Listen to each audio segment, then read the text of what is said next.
19వ అధ్యాయము 8 నుంచి 29 వరకు చదువుతారా? యోహాను సువార్త 19వ అధ్యాయం 28 నుంచి 29 వరకు. అటు తరువాత సమస్తమును అప్పటికి సమాప్తమైనదని యేసు ఎరిగి లేఖనము నెరవేరునట్లు నేను దప్పికొనుచున్నాను అని అన్నాడు. చూడండి, జీవ జలపు ఊటలు మీ కడుపులో నుండి ప్రవహింపజేయగలవాడు మన కొరకు ఆయన దప్పికొంటున్నాడు. ఎందుకు ఈ అవసరం పడింది? ఆయన దప్పికొనాల్సినటువంటి అవసరత ఏమిటి?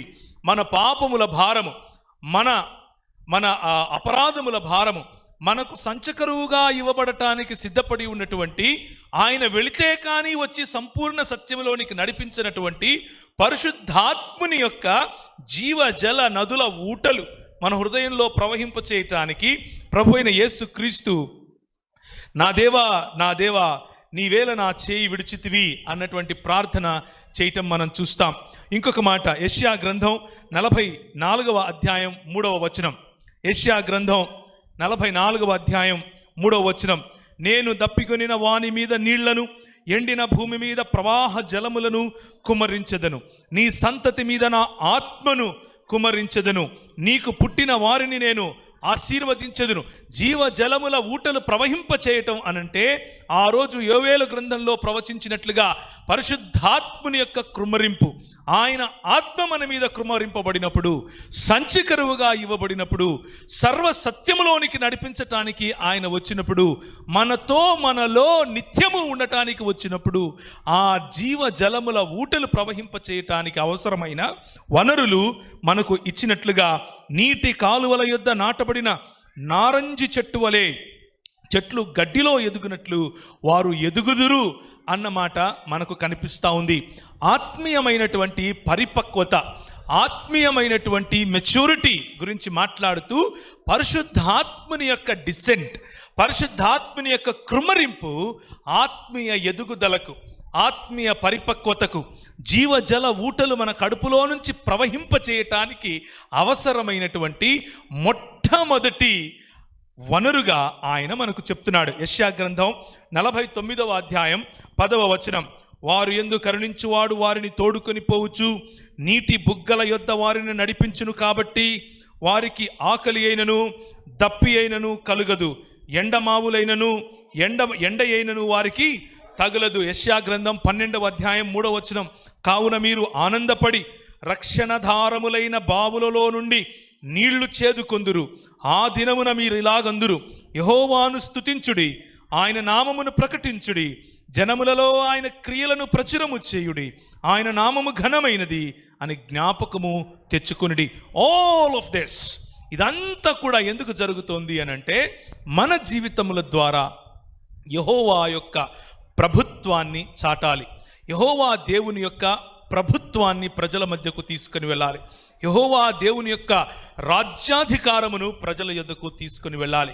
ఈ లోక సంబంధమైన అధికారి మన జీవితాలను చెరపట్టి ఉన్నప్పుడు, ఈ లోక సంబంధమైన అధికారి చేతిలోనికి ఆనాడు ఏదేను తోటలో మనం కోల్పోయిన అధికారం కారణంగా, మనం కోల్పోయినటువంటి దేవునితో ఉన్న సంబంధం కోల్పోయిన కారణంగా, దేవునికి దూరమైపోయిన కారణంగా, మనము పతన స్థితిలో ఉన్నప్పుడు, చచ్చిన వారమై ఉన్నప్పుడు, సంపూర్ణమైనటువంటి పతనములో ఉన్నప్పుడు ప్రభు అయిన యేసుక్రీస్తు వచ్చాడు. ప్రభు అయిన యేసుక్రీస్తు యెహోవా నిన్ను నిత్యము నడిపించును, క్షామకాలమున ఆయన నిన్ను తృప్తిపరచి నీ ఎముకలను బలపరచును, నీవు నీరు కట్టిన తోటవలెను ఎప్పుడునూ ఉబుకుచుండు నీటి వలెను ఉండెదవు అంటూ 58వ అధ్యాయంలో మాట్లాడటానికి గల కారణం ఏమిటి అనంటే, లూకా సువార్త 4వ అధ్యాయం చూస్తారా ఒకసారి? లూకా సువార్త 4వ అధ్యాయం. ప్రభు అయిన యేసుక్రీస్తు ఆయన ఈ లోకమునకు వచ్చింది. ఈ లోకంలో ఆయన పరిశుద్ధాత్ముని యొక్క కృమ్మరింపును ఇచ్చింది. పరిశుద్ధాత్ముని యొక్క అభిషేకము యొక్క కారణము, పరిశుద్ధాత్ముని యొక్క అభిషేకము యొక్క అసలు కారణము ఏమిటి అని చూస్తే, యెషయా గ్రంథము ఆయన చేతికి ఇవ్వబడెను, ఆయన గ్రంథము విప్పగా 18వ వచనం 4వ అధ్యాయం. ప్రభువు ఆత్మ నా మీద ఉన్నది, బీదలకు స్వార్థ ప్రకటించుటకై ఆయన నన్ను అభిషేకించెను. చెరలోనున్న వారికి విడుదలను, గ్రుడ్డి వారికి చూపును కలుగునని ప్రకటించుటకును, నలిగిన వారిని విడిపించుటకును, ప్రభువు హితవత్సరము ప్రకటించుటకును ఆయన నన్ను ఎన్నుకొని ఉన్నాడు. ఇది మన ప్రభు అయిన యేసు క్రీస్తు ప్రకటించినటువంటి సువార్త. మార్కు సువార్త 2వ అధ్యాయంలో ఏముంటుంది? యేసుక్రీస్తు ప్రభువారు మరి సమయం ఆసన్నమైన తర్వాత కపెర్నహూములోనికి వచ్చే సమయంలో ఆయన అంటున్నాడు, ఇదిగో దేవుని రాజ్యము దగ్గరగా ఉంది కనుక మారు మనస్సు పొందుడి అంటూ సువార్తను ప్రకటించాడు. ఆయన ప్రకటించినటువంటి సువార్త ఏమిటి అనంటే దేవుని రాజ్యమును గురించినటువంటి సువార్త. ఆయన ప్రకటించినటువంటి సువార్త ఏమిటి అనంటే దేవుని రాజ్యము వచ్చేసింది అన్నటువంటి సువార్త, దేవుని రాజ్యము వస్తోంది అన్నటువంటి సువార్త, దేవుని రాజ్యము మీ మధ్యలో ఉంది అన్నటువంటి సువార్త. పరిశుద్ధాత్ముడు ఆయనను నడిపించింది. అందుకు 1వ అధ్యాయం 14వ వచనం మార్కు సువార్త. యోహాను చెరపట్టబడిన తరువాత యేసు, కాలము సంపూర్ణమై ఉన్నది, దేవుని రాజ్యము సమీపించి ఉన్నది, మారు మనస్సును పొంది సువార్త నమ్ముడని చెప్పుచు దేవుని సువార్త ప్రకటించుచు గలిలయకు వచ్చెను. ఎందుకు యేసు ప్రభు ఈ లోకానికి వచ్చాడు? మనం ఎందుకు ఈ మందిర ప్రతిష్టను గురించి 23వ సంవత్సరం యొక్క 23వ సంవత్సరం యొక్క దాన్ని ఏమంటారు సంతోషంగా దీన్ని జరుపుకుంటున్నాం అని అంటే, ఈ మందిర 4 గోడల కోసం కాదు, ఈ మందిర 4 గోడలలో ప్రభు ప్రతిష్ఠ జరిగింది అని కాదు, ఈ మందిర 4 గోడలేవో పవిత్రమైనవని కావు. మీ ఇంటికి ఈ మందిర 4 గోడలకి పెద్ద తేడా లేదు. నీవు ప్రతిష్ఠించిన వాడివి, నిన్ను ప్రభు ఎన్నుకున్నాడు, నీలో ఆయన ఉండటానికి వచ్చాడు. ఈ మందిరపు గోడల మధ్య పరిశుద్ధాత్ముడు కృమ్మరింపబడటానికి రాలేదు, నీలో కృమ్మరింపబడటానికి వచ్చాడు. ఈ మందిరపు యొక్క కడుపులో నుండి జీవజల ఊటలు ప్రవహింపవు, నీలో నుండి, నీ కడుపులో నుండి జీవజల ఊటలు ప్రవహింప చేయటానికి ఆయన వచ్చాడు. ఆయన రాకకు గల కారణము మందిర ప్రతిష్ఠ కాదు, ఆయన రాక యొక్క కారణము నీ ప్రతిష్ఠ. నిన్ను ఆయనకు ప్రతిష్ఠించుకోవటానికి ఆయన వచ్చాడు. ఎందుకు ఈ మందిరానికి ఇంత వైభవం అనంటే, మనందరము కలిసి ఇక్కడికి వస్తాం కాబట్టి. అది మన సంతోషం. మన అందరము దేవుని యొక్క దేవాలయములుగా, దేవుడు ఏర్పరచుకున్నటువంటి దేవాలయములుగా ఆయన తన గుడారమును మన మీద పిచ్ చేశాడు కనుక మనం ఇక్కడికి సంతోషముగా వస్తాం. ఈ మందిర 4 గోడలను ఒకానొక సమయంలో సినగోగు అని పిలిచేవారు. నేను ఏ మాటలనైతే చదివానో లూకా సువార్త 4వ అధ్యాయంలో ఆయన ఏం చేశాడంటే 14వ వచనం 4వ అధ్యాయం. అప్పుడు యేసు ఆత్మబలముతో గలిలయకు తిరిగి వెళ్ళెను. ఆయనను గూర్చిన సమాచారం ఆ ప్రదేశమందంతటా వ్యాపించెను. ఆయన అందరి చేత ఘనత నుండి వారి సమాజ మందిరములలో బోధించుచు వచ్చెను. సమాజ మందిరంలోనికి ఆయన వెళ్ళాడు. దీన్నే సినగోగు అని పిలిచారు. ఈ సమాజ మందిరాలు 4 గోడల నడుమ ప్రజలు కూర్చుని లేఖనములను పరిశోధించి లేఖనములలో నుంచి నేర్చుకుని తరువాత వారి ఇళ్లకు వెళ్ళిపోయేటటువంటి పద్ధతి. కానీ ప్రభు అయిన యేసు క్రీస్తు తన యొక్క రాకడ తిరిగి ఇంకొక రకమైన సమాజ మందిరాన్ని స్థాపించటం కాదు. దాని పేరు పెంతెకోస్తు దేవాలయమనో, లేకపోతే బ్యాప్టిస్ట్ దేవాలయమనో, లేకపోతే సివైఎస్ఐ దేవాలయమనో, లేకపోతే ఎస్పీజీ దేవాలయమనో, ఇంకేదో స్థాపించటానికి కాదు ఆయన వచ్చింది యోవేలు గ్రంథంలో ప్రకటింపబడినటువంటి, యోవేలు గ్రంథంలో ప్రవచింపబడినటువంటి మాటలను సంపూర్ణం చేయటానికి. జీవజలము ఊటలు, జీవజలపు ధారలు ప్రవహింప చేయటానికి మన మనసుల్లో నుండి, మన మాటల్లో నుండి, మన చేతల్లో నుండి, మన జీవన విధానంలో నుండి జీవజలపు ఊటలు ప్రవహింప చేయటానికి ఆయన వచ్చాడు. అందుకనే ఆయన అంటున్నాడు, ప్రభువు ఆత్మ నా మీద ఉన్నది, బీదలకు సువార్త ప్రకటించుటకై ఆయన నన్ను అభిషేకించాడు. చెరలో ఉన్న వారికి విడుదలను, గ్రుడ్డి వారికి చూపును కలుగని ప్రకటించుటకును. There is healing in the presence of the holy spirit. పరిశుద్ధాత్ముని యొక్క అభిషేకంలో మనకు స్వస్థత ఉంది. పరిశుద్ధాత్ముని యొక్క అభిషేకంలో మనకు జ్ఞానోదయం ఉంది. పరిశుద్ధాత్ముని యొక్క అభిషేకంలో దేవుని రాజ్య స్థాపన ఉంది. ఆయన ప్రకటించిన సువార్త దేవుని రాజ్యమును గురించినటువంటి సువార్త. జకర్యా గ్రంథం 12వ అధ్యాయం 10వ వచనం. ఆ కాలమున యెహోవా యెరూషలేము నివాసులకు సంరక్షకుడుగా నుండును. ఆ కాలమున వారిలో శక్తిహీనులు దావీదు వంటి వారగుదురు గాని దావీదు సంతతి వారు దేవుని వంటి వారుగాను జనుల దృష్టికి యెహోవా దూతల వంటి వారుగాను ఉందురు. పరిశుద్ధాత్మని యొక్క అభిషేకము మనల్ని ఏం చేస్తుంది అని అంటే దావీదులలాగా లేచి నిలబడుతుంది. అన్య జనులు చూసినప్పుడు దేవుని దూతలు నడుస్తున్నారు అన్నటువంటి ఇంప్రెషన్ వచ్చేట్లుగా చేస్తుంది. ఇది 23వ వార్షికోత్సవానికి మనకు కావలసినటువంటి శక్తి. 23 సంవత్సరాలు అయిపోతున్నాయి. సంవత్సరం తర్వాత సంవత్సరం, సంవత్సరం తర్వాత సంవత్సరం అయిపోతుంది. సైకిల్ స్టాండ్ వేసి ఎప్పుడైనా ఎవరైనా తొక్కారా? మీరు ట్రై చేసి చూడండి. ఒళ్ళంతా చెమటలు పడతాయి, చక్రం తిరుగుతూనే ఉంటుంది, కానీ మీరు అక్కడే ఉంటారు. 23 సంవత్సరాలు స్టాండ్ వేసి సైకిల్ తొక్కారో లేకపోతే నిజంగానే సైకిల్ తొక్కారో చూడండి. మన ఆత్మీయ పరిపక్వత ఈ 23 సంవత్సరాలలో మన కళ్ళెదురుగా ఉన్నటువంటి యేసు క్రీస్తు ప్రభు జీవ జలమును నేను అని చెబుతూ ఉంటే మనము కూడా దాన్ని ఏమంటారు, ప్రధాన యాజకుడిలాగా ఇంకా బకెట్ తీసుకుని వెళ్తున్నామా జీవజలాలు తెచ్చుకోవటానికి? ఇంకా ఈ వేది దగ్గర ఏదో చేస్తే ఏదేదో అయిపోతుంది అంటూ స్థలాలకు ప్రాధాన్యతనిచ్చి మన ఆత్మీయ పరిపక్వతలో ఎదగకుండా ఉన్నామా అన్న ఆలోచనను మీరు చేయండి. వారి ఎదురుగానే ఉన్నాడు, వారి కోసం వచ్చాడు. నేను పైలోకము నుంచి లేకపోతే సత్యలోకము నుంచి దిగి వచ్చినటువంటి జీవాహారమును నేను అని అంటూ ఉంటే కూడా మా తాతలు నా మన్నా తిన్నారు, మా తాతలు ఆ బండలో నుంచి నీళ్లు తాగారు అని మనం ఇంకా కథల్లోనే ఉన్నామా? లేకపోతే వ్యక్తిగతంగా దేవుని రాజ్యమును గురించినటువంటి మాటలు, దేవుని రాజ్య స్థాపనను గురించినటువంటి మాటలు మన కళ్ళెదురుగానే కనిపిస్తూ ఉంటుంది. కానీ ఆత్మీయ అంధత్వం, ఆ ఆత్మీయ అంధత్వాన్ని గురించే ఈరోజు మనము మాట్లాడుకుంటున్నాం. దావీదు సంతతి వారి మీదను యెరూషలేము నివాసుల మీదను కరుణనందించు ఆత్మను, విజ్ఞాపన చేయు ఆత్మను నేను కుమ్మరింపగా వారు తాము పొడిచిన నా మీద దృష్టి ఉంచి ఒకడు తన ఏక కుమారుని విషయమై దుఃఖించినట్లు, తన జ్యేష్ఠపుత్రుని విషయమై ఒకడు ప్రలాపించినట్లు ఆయన విషయమై దుఃఖించెదరు. ఇది పరిశుద్ధాత్ముని యొక్క కృమ్మరింపు కారణంగా మనలో వచ్చేటటువంటి చైతన్యం. పరిశుద్ధాత్ముడు కృమ్మరింపబడినప్పుడు ఏదో తెలియనటువంటి ఒక దాన్ని ఏమంటారు, పూనకంలాగా అయిపోతుంది. ఆ తర్వాత మన జీవితం ఇంకేదో మనం పట్టిందల్లా బంగారం అవుతుంది, మనం నడిచిందల్లా పూలపాన్పు అవుతుంది అని అనుకుంటే అది కాదు పరిశుద్ధాత్ముని యొక్క అభిషేకానికి ఉన్నటువంటి కారణం.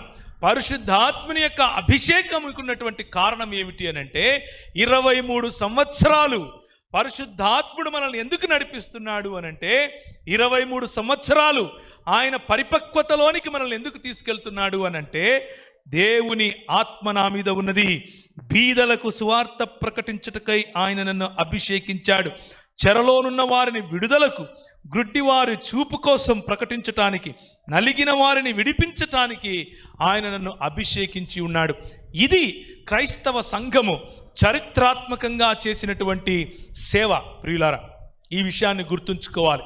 మనకు ముందు నడిచినటువంటి మన పెద్దలు చేసినటువంటి పరిచర్య, మనకు ముందు నడిచినటువంటి ఈ మహోద్యమంలో పాల్గొన్నటువంటి మన నాయకులు చేసిన పరిచర్య ఏమిటి అని అంటే కేవలము ఈ సినగోగుల్లో లేకపోతే ఈ 4 గోడలు ఉన్నటువంటి సమాజ మందిరాల్లోకి వచ్చి వాక్య ధ్యానం చేసి దేవుని ఆశీస్సులు పొందుకొని ఇంటికి వెళ్ళిపోవటం కాదు. ఎవరైతే గ్రుడ్డితనంలో ఉన్నారో, ఆత్మీయ అంధత్వంలో ఉన్నారో వారికి చూపును కలిగించటానికి మనల్ని ప్రభువు అభిషేకించాడు. దాన్నే జీవ జలపు ఊటలు అని ప్రభువు పిలిచాడు. అయితే చాలా దుఃఖకరమైనటువంటి విషయం ఏమిటి అని అంటే మనమే కనుక అంధత్వంలో ఉంటే మనం ఇంకొకరికి ఏం దారి చూపిస్తాం? మనమే దేవుని రాజ్యాన్ని ఒక డినామినేషన్కు కుదించేస్తే మనం ప్రజలకు ఏం నేర్పిస్తాం? మనమే దేవుని రాజ్యాన్ని కేవలము ఒక పాస్టర్ గారు చెప్పిన మాటలకు, ఒక నాయకుడు చూపించిన త్రోవకు, లేకపోతే ఒక డినామినేషన్ చెప్పినటువంటి సిద్ధాంతానికి వగైరా వగైరాలకు కుదించి వేస్తే మనం ప్రజలకు ఏం దారి చూపిస్తాం? మనమే ఆత్మీయ అంధత్వంలో ఉంటే ప్రజలను మనమేం నడిపిస్తాం? మత్తయి సువార్త 13వ అధ్యాయము 15వ వచనము. కనులారా చూచియు చెవులారా వినియు హృదయముతో గ్రహించి అయినా కానీ మనసు తిప్పుకొని నా వలన స్వస్థత పొందకుండునట్లు వారి హృదయము క్రొవ్వినది. అది అండర్లైన్ చేసుకోండి. ఆత్మీయ అంధత్వం అంటే హృదయము కొవ్వు పట్టడం అని అర్థం. హృదయం ఏం పట్టడం? కొవ్వు పట్టడం అని అర్థం. మాది రాయలసీమ. రాయలసీమలో ఒక మాట అంటారు, ఒరే నీకు స్వయం పట్టిందిరా అంటారు. స్వయం పట్టడం అని అంటే ఏంటంటే కొవ్వు పట్టడం, అంధత్వం. దీన్నే ఇంకొక రకంగా చెప్పాలి అని అంటే గర్వం అని అంటారు. నేను 23 సంవత్సరాలుగా సంఘంలో ఉన్నాను, 23 సంవత్సరాలుగా ప్రభువు దగ్గర పెరుగుతున్నాను, 23 సంవత్సరాలుగా ప్రభువును స్తుతిస్తున్నాను అన్నటువంటి బాహ్యంగా కనిపించేటటువంటి, అంటే మన పద్ధతులలో ఉన్నటువంటి మార్పు కారణంగా నేను పరిపక్వత చెందాను అని అనుకునేటటువంటి అంధత్వం. మనసులో మరుగుజ్జుగా ఉన్నప్పటికీ, హృదయంలో ఇంకా పెరగకుండా ఉన్నప్పటికీ, బయటకు కనిపించే మార్పుల కారణంగా నేనేదో పరిపక్వతలోకి చెందాను, పరిపక్వతలో ఎదిగిపోయాను, నేను ఇప్పుడు చాలా ఆత్మీయంగా ఒక జాయింట్ని అని అనుకునేటటువంటి, అన్నీ చూస్తూ ఉన్నప్పటికీ, అన్నీ తెలుస్తూ ఉన్నప్పటికీ, అన్నీ వింటూ ఉన్నప్పటికీ నన్ను నేను ప్రశ్నించుకోలేనటువంటి పరిస్థితి, ఎదుటివాడు చెబుతూ ఉన్నప్పటికీ అర్థం కానటువంటి పరిస్థితి. దీన్నే ఆత్మీయ అంధత్వం అని అంటారు. ప్రభు అయిన యేసు క్రీస్తు రాకడ ఆయన రాజ్య స్థాపనకు అని తెలిసినప్పటికీ, ప్రభు అయిన యేసు క్రీస్తు పరిశుద్ధాత్మను కృమ్మరించింది నా సొంత విలువ కోసం కాదు, కానీ నా సొంత నేనేదో ఘనత పొందాలి అని కాదు, కానీ దేవుని రాజ్య స్థాపన కోసం అని తెలిసినప్పటికీ నా హృదయం క్రొవ్విందనుకోండి, కొవ్వు పట్టి తిరిగాను అనుకోండి. దేవుని సంఘము, దేవుని రాజ్యము, దేవుని రాజ్య స్థాపన, దేవుని రాజ్య విస్తరణ అన్నటువంటి విషయాలు మర్చిపోయి 4 గోడలు అనేటటువంటి ఈ సమాజ మందిరంలో ప్రభువును కట్టేసి పెడతాను అన్నటువంటి ఆలోచన వచ్చిందనుకోండి. నేను చెయ్యాలి అన్నటువంటి ఆలోచన, వాడు కాదు నేను చేస్తాను అన్నటువంటి ఆలోచనలో మనం పెరిగితే దాన్నే ఆత్మీయ అంధత్వం అంటారు. ప్రియులారా, యోహాను సువార్త 9వ అధ్యాయం 5వ వచనం. యోహాను సువార్త 9వ అధ్యాయం 5వ వచనం. నేను ఈ లోకములో ఉన్నప్పుడు లోకమునకు వెలుగును అని చెప్పెను. ఎందుకు ఈ మాట చెప్తున్నాను అనంటే, మనకు అంధత్వం లేదా గుడ్డితనం అన్నది 2 రకాలుగా మనం దీన్ని అర్థం చేసుకోవాలి. మొదటిది మన కంట్లో లోపం, రెండవది కళ్ళు బాగున్నా వెలుగు లేకపోవటం. ఉదాహరణకు మనం బయట నుంచి వచ్చామనుకోండి, చిమ్మ చీకటి ఉంది, వేరే వాళ్ళ కొత్త ఇంట్లోకి వెళ్ళాం, వాళ్ళు గది చూపించారు, లోపలికి వెళ్ళాం, ఏ లైట్ లేదు, మనకు తెలుసా ఎక్కడ మంచం ఉంది, ఎక్కడ కంచం ఉంది, ఎక్కడ కూర్చోవచ్చు, ఎక్కడ భోంచేయచ్చు అని. మన కళ్ళు బాగానే ఉన్నాయిగా, అయినా కనిపించదు. ఎందుకు? చీకటి ఉంది కాబట్టి, వెలుగు లేదు కాబట్టి. సో అంధత్వం పోవటానికి 2 విషయాలు అవసరం. మొదటిది మన కన్ను బాగుండాలి, రెండవది వెలుగు ప్రసరించాలి. ఆ వెలుగు ఇంకెవరో కాదు, ప్రభు అయిన యేసు క్రీస్తు. ఆయన యొక్క క్యారెక్టర్, ఆయన యొక్క గుణ లక్షణాలు, ఆ వెలుగు ప్రభు అయిన యేసు క్రీస్తు అన్నటువంటి మన నాయకుడు. ఆయనను పోలి జీవిస్తే తప్ప మనకు వెలుగు ప్రసరింపజేయబడదు. మనము అనుకుంటాం నాకన్నీ కనిపిస్తున్నాయని, మనం అనుకుంటాం నాకన్నీ అర్థమవుతోంది, మనం అనుకుంటాం నాకన్నీ వినిపిస్తున్నాయి, కానీ నిజానికి మనం అంధత్వంలోనే ఉంటాం. ఆ విషయాన్ని గుర్తు చేయటం కోసం ఆ మాట చెప్పాను. కొన్నిసార్లు ఈ 23 సంవత్సరాల్లో ప్రభువా నేను మందిరానికి వస్తూ ఉన్నాను, చుట్టుపక్కల చాలామంది ఉన్నారు, మరి ఆ సహోదరుడేమో పెద్దగా మందిరానికి రాడు, ఆయన మామూలుగా లోకంలో తిరిగినట్లుగానే ఉంటాడు, నాలాగా తెల్ల బట్టలు వేసుకోడు, సామాన్యంగా ఉంటాడు, కానీ ఆయనేమో లోకరీత్యా చాలా బలపడుతున్నాడు. ఆయనకు ఉద్యోగం ఉంది, ఆయనకు పెండ్లి అయిపోయింది, ఆయనకు పిల్లలు పెద్దోళ్ళు అయిపోయారు, పిల్లలు అమెరికాకి వెళ్ళిపోతున్నారు, ఇదైపోతుంది అదైపోతుంది, నేనేమో నీతిమంతుడిగా ఉన్నాను నీ దగ్గర, నాకేమీ లేదే, నాకేమి ఇవ్వట్లేదే నువ్వు. ఈ ఆలోచన ఒక్కసారి ఇది మీకు నాకే కాదు, కీర్తనాకారుడికి కూడా ఉండింది. ఒకసారి తీస్తారు కీర్తనలు 73వ అధ్యాయము, కీర్తనలు 73. మీకు నాకు మాత్రమే కాదండి ఇలాంటి ఆలోచనలు, ప్రతి మనిషిలో ఉంటాయి. ముఖ్యంగా కీర్తనలు రచించినటువంటి దావీదులో కూడా ఈ ఆలోచనలు ఉన్నాయి. ఆయన లోకంలో ఎవరైతే ఈ విధంగా బలపడుతూ ఉన్నారో వాళ్ళని చూశాడు, వాళ్ళని చూసి ఆయన కష్టపడ్డాడు. ఆయన అంటున్నాడు 21వ వచనం, నా హృదయము మత్సరపడెను, నా అంతరంద్రియములలో నేను వ్యాకుల పడి తిని, నేను తెలివిలేని పశుప్రాయుడనైతిని, నీ సన్నిధిని మృగము వంటి వాడనైతిని. ఎందుకు అవుతున్నాడు ఇలా అంటే, చూడండి, నా చేతులు కడుగుకొని నిర్మలుడనై ఉండుట వ్యర్థమే. 13వ వచనం, నా హృదయమును నేను శుద్ధి చేసుకుని ఉండుట వ్యర్థమే, దినమంతయు నాకు బాధ కలుగుచున్నది, ప్రతి ఉదయమున నాకు శిక్ష పడుచున్నది. ఎందుకు ఇలా అవుతుంది అనంటే 8వ వచనం, ఎగతాళి చేయుట బలాత్కారము చేయుట జరుగు కీడును గూర్చి వారు మాట్లాడుదురు, గర్వముగా మాట్లాడతారు, ఆకాశము చుట్టూ చూసి వారు ముఖమెత్తుతారు, వారు నాలుక భూసంచారం చేస్తూ ఉంది, వారి జనము వారి పక్షమున చేరుతూ ఉన్నారు, అయినా కానీ వారు జలపానము సమృద్ధిగా చేస్తున్నారు. ప్రభువా, వాళ్ళేమో నీతిమంతమైన జీవితం జీవించట్లేదు, వారేమో బాగా ఎదిగిపోతున్నారు, నేనేమో నీతిమంతుడిలాగా జీవిస్తున్నాను. ఆదివారం అవ్వగానే సమయం కంటే ముందొస్తానే, సమయం కంటే ముందొచ్చి సాపలేస్తాను, సమయం కంటే ముందొచ్చి నీళ్లు పెడతాను, సమయం కంటే ముందొచ్చి మైకులు పెడతాను, అన్నీ చేస్తాను, కానీ నేనేమో ఇట్లున్నాను. వాళ్ళు చూస్తేనేమో ముందుకెళ్ళిపోతున్నారు. 23 సంవత్సరాలు ప్రభువు సన్నిధిలోకి వచ్చి 23 సంవత్సరాలు ప్రభువు సన్నిధిలో ఎదిగిన తర్వాత కూడా ఈ ఆలోచనలు ఉండటం సహజమే. కానీ ప్రభువు యొక్క నీతిని, ప్రభువు యొక్క జీవజలపు ఊటల యొక్క ఆ డెఫినిషన్, నిర్వచనాన్ని అర్థం చేసుకోకపోతే వచ్చే సమస్య ఇది. ప్రభువు యొక్క సన్నిధిని భౌతికపరమైనటువంటి ఆశీర్వాదాలకు మాత్రమే వెలకట్టి చూస్తే, ప్రభు యొక్క ఆశీర్వాదాన్ని భౌతికపరమైనటువంటి వనరులు మనకు లభ్యమవుతున్నాయా లేదా అన్న విషయంతో మాత్రమే సంకుచితంగా చూస్తే ఇలాంటి పరిస్థితులే వస్తాయి. అందుకనే దావీదు ఏమంటున్నాడంటే, కీర్తనకారుడు, నా హృదయము మత్సరపడును, when he realized that oh this is not what I wanted, oh Lord.